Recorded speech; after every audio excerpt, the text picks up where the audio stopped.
Hola hermanos, los saludo en el amor del Señor, en el nombre del Señor. Me ha correspondido hacer una reflexión para entregarla en bendición para todos ustedes. Bueno, una de las cosas que a mí me llama poderosamente la atención es poder entender qué es lo que es una reflexión. Una reflexión es un acto, es un elemento que nos conducen, que nos llevan a poder interpretar, analizar, aclarar, de alguna manera poder entender qué es lo que es una reflexión. La reflexión siempre va a estar dirigida al comportamiento de nosotros, sea damas o varones de reino. Y hago el alcance, varones de reino, que muchas veces no lo entendemos y tenemos que tener claridad en quiénes somos. De momento que recibimos al Señor, eso a nosotros nos permitió ser justos, reconocer que Él es el Señor y entender en quién creemos.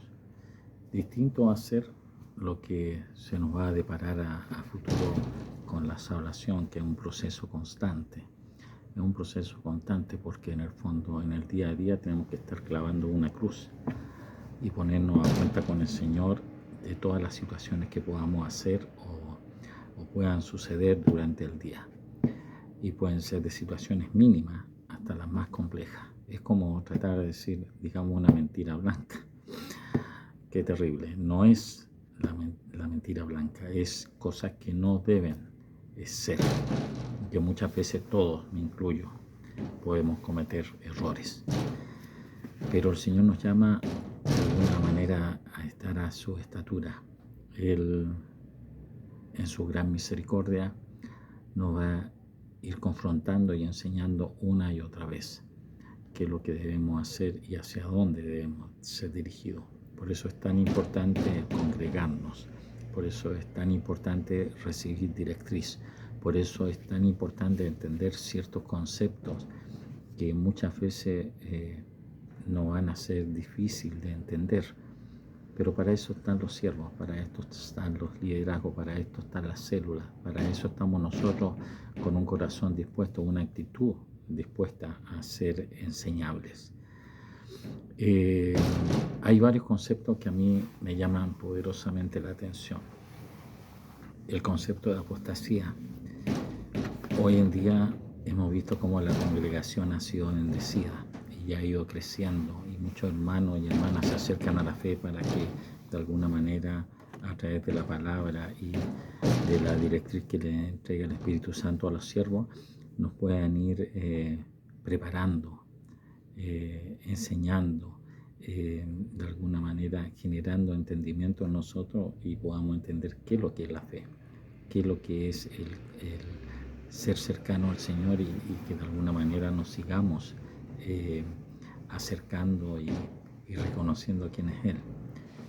Pero la apostasía es un elemento complejo porque la apostasía normalmente nosotros la relacionamos dentro de los cristianos, dentro de los que hemos conocido al Señor, y podemos llevar un mes, 6 meses, un año, 10 años, una vida entera, pero si algo sucede en nuestra vida y de alguna manera perjudica y daña de tal manera que empecemos a renegar del Señor o de nuestra fe, es complejo. Eso es la apostasía, es renegar de algo en la cual uno ha creído y que de la noche a la mañana, por distintos motivos que no se pueden justificar, dañamos a nuestro entorno y a nosotros mismos en renegar de algo que sabemos que es real y que de alguna manera hemos sustentado, y que de la noche a la mañana nos alejamos. Eso hoy en día es tan común en las iglesias, no en la fe de las personas, en la iglesia, porque si el Señor les permitió a esas personas que son de alguna manera apóstatas y se han alejado por distintos motivos, debe haber un propósito ahí, y allá los quiero llevar. Yo creo que nuestra vida, el día a diario, el vivir a diario, nuestra vida no es fácil, es difícil. Siempre hemos dicho que el ser cristiano es lo más difícil que hay, y muchas veces nuestro pastor nos ha dado cátedra, nos ha paseado por la palabra y cómo el Señor lo bendice una y otra vez eh, para entregar y enseñar directriz a todos nosotros. Pero también tenemos que estar preparados. Tenemos que estar preparados porque muchas veces decimos que el enemigo acá, el enemigo allá, que la carne, que nuestros pensamientos, que nuestros corazones, y no nos damos cuenta que en el fondo no queremos ser enseñados en las situaciones más complejas como el tema valórico. Qué importante es los valores que se entregan al interior de una familia, que es como una comparación, una directriz para poder entender también el tema de la fe. Yo creo que los valores cristianos también son importantes por lo que no éramos. Anteriormente éramos del mundo, teníamos valores familiares, el no robar, el no mentir, el amar, el actuar de buena forma, de buena fe, sin entender lo que significa. Y cuando ya entendemos y nos adentramos a nuestras congregaciones y a ser preparados, vamos entendiendo que hay cosas que son correctas y hay otras que son incorrectas.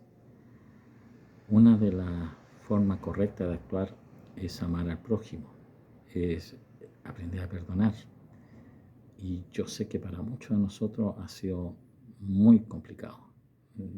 Todos, de alguna manera, hay situaciones que nos incomodan o no nos gustan, pero debemos, por una tranquilidad, por una decisión, esa palabra nunca la olvidan, por una decisión que uno toma de liberarse, como decía la hermana Ruth en una de sus intervenciones, de sus prédicas, que el perdonar es una decisión. Si uno no toma esa decisión, es muy difícil liberarse, entonces uno va a estar atado.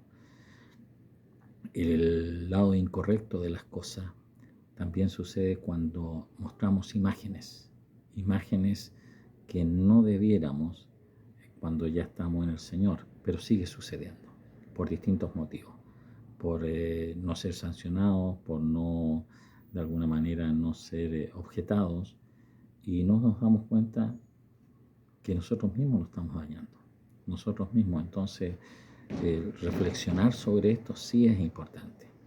Es importante que podamos avanzar, que de alguna manera seamos mejores,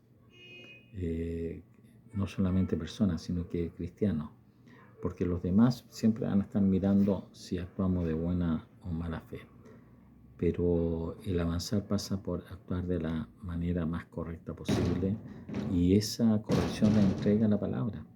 Hay muchos elementos. Yo no soy quien para poder enseñarle a ustedes. Quien nos orienta y nos enseña de una manera práctica, clara, nuestro pastor y las personas que se le ha dado el privilegio de poder exponer de la palabra. Y la palabra entrega muchas directrices, muchas, en cómo debemos actuar. Hay mucha crítica y muchos elementos que se dicen con amor, pero también con cierta dureza, para que tengamos cuidado. Entonces estamos llamados a actuar de la mejor forma, no solamente porque no nos vean sentados o nos vean sentados en una silla, ¿no es cierto?, o sirviendo al Señor. Tenemos que realizar esta acción dentro y fuera de la congregación, y con mayor razón en nuestras casas, porque ahí donde están los peligros, al interior de nuestras casas, que muchas veces pensamos que nadie nos ve, que podemos hacer lo que queramos, podemos adulterar, podemos cometer pecados de los más aberrantes que puedan existir, o sencillamente pensar que puedo hacer y deshacer en mi casa como departamento secreto, y no es así, hermano, no es así, porque el momento que recibimos al Señor, y Él ingresa en nosotros, pasa a ser como un cántaro, en la cual está nuestro corazón de carne, y nuestro espíritu, que puede ser positivo o negativo, pero tomémoslo desde el punto de vista positivo. Y el Espíritu Santo ingresa en nosotros. El Espíritu Santo no puede cohabitar. Tiene que ser desechado todo lo que no es el Señor. Se imaginan con todo el amor que sentimos por el Señor y Él esté dentro de nosotros y nosotros estemos haciendo burradas en nuestra instancia en donde nadie nos ve. Entonces seamos respetuosos, seamos considerados, porque de alguna manera, si no llevamos a cabo lo que debemos hacer, el Señor es el que toma la decisión y va a interceder por nosotros, si nos va a recibir o no en sus lugares celestiales. Hermanos, reflexionemos. Cosas tan elementales. Yo veo a mi pastor Pablo cuántas veces postrarse ante el Señor, postrarse, adorarlo, rendirle con humildad, contrito, agradeciendo en su momento. Y lo veo solo, y pocas personas que hoy en día están pasando más que se postran ante el Señor. Sáquense su orgullo, su altivez, póstrense ante el Señor, no como una imagen de lo que los demás no puedan ver, sino por su corazón en reconocer quién es el Señor, con quién estamos y a quién estamos adorando. He visto a muchos varones también que se están empezando a postrar, que han entendido ese concepto, pero a otros no lo he visto. No lo estoy sancionando, hermanos, porque aquí cuando tenemos que decir las cosas, a la iglesia, a los que vamos a célula, a los que vamos a aprender, y puede ser duro o no, pero ya basta. Tenemos que empezar a ser más sensibles a la presencia del Señor. El Señor no nos pide nada y Él nos da mucho. Se están postrando, están honrando al Señor de señores. No estamos hablando de cualquier persona, no estamos hablando del mundo, no estamos hablando qué dirán los demás si nos humillamos. Puede ser contrito porque estamos pasando una situación, pero también puede ser por agradecimiento. Postrarse también es ser agradecido. Gracias, Señor. Gracias por este día. Gracias por mi salud. Gracias por mi familia. Gracias por mi gente. Gracias por mi congregación. Gracias por tener a los pastores sanos. Entonces, hermanos, hay muchos elementos que nos juegan a favor, pero hay otros elementos que nos pueden jugar en contra y llevar a renegar el día de mañana de nuestro Señor por cosas que nos están pasando. Y no nos damos cuenta que el Señor hace todo posible. Más que una reflexión, más que un elemento de conversación con ustedes, es que entendamos que la fe es un privilegio y esa fe tiene que estar arraigada en nosotros, insertada en nosotros, indistintos los problemas que tengamos, pero seamos honestos con el Señor y con el Espíritu Santo que está y mora dentro de nosotros. Hagan cuenta que es como que fuera tu mejor amigo, un hijo, una hija, en esa cercanía que uno genera. Y con mayor razón el Espíritu Santo que nos conoce al revés y al derecho, que nos conoce. Cuidemos nuestro testimonio. Vamos a seguir cometiendo errores, van a haber situaciones, pero de todo vamos a hablar del Señor, de todo. Pero cambiemos para bien, no cambiemos para hacer lo que nosotros queramos. Los bendigo mucho, hermanos.